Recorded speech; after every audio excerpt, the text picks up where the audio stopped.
E que me vin moi perdida despois da segunda amputación. Non sabía que podía facer, nin que non, estaba como na casa medio pechada e a psicóloga pois recomendoume buscar algunha asociación de amputados ou de persoas con problemas parecidos aos meus para ver se pois descubría ou me axudaban a tirar para adiante. O primeiro foi que me informaron dos dereitos que tiña, das cousas que podía reclamar ou facer, tanto na casa e despois tamén actividades, digamos, máis de lecer. Axudaronme a mellorar a accesibilidade na casa e axudaronme en cousas así da casa para a miña mobilidade persoal. E tamén saber que tiña a posibilidade de solicitar a cadeira eléctrica e ademais polo Sergas, da cadeira autopropulsada eléctrica cambia moitísimo. Tes unha vida moito máis independente.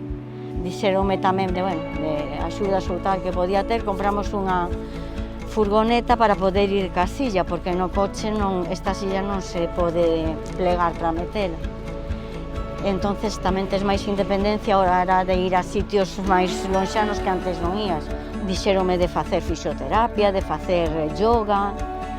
E como xa tiña rehabilitación no hospital, ali tamén coñecín a xente que me dixeron: mira, estamos adestrando baloncesto. Agora é unha actividade moi importante para min. Animáronme a facer cousas que fan todos, vamos, ir á praia ca miña nena e de que teña que estar pois na carpa coa cadeira.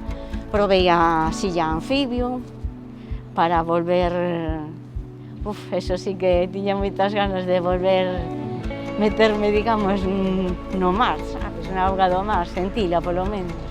Todo isto pois foronme abrindo eles como a mente e ensinándome todo iso que moitas cousas, se queres, pois podes seguilas facendo. Antes crías que non, pero estou aprendendo a vivir na silla, agora estou empezando coas próteses. Vas vendo que podes avanzar e iso anímate a ir tirando un pouco para adiante. Eu teño a opción de elixir se quero tirar para adiante ou non. Eu quero tirar para adiante, dirixir a miña vida, ser cada vez máis independente. Kogami, 35 anos avanzando contigo.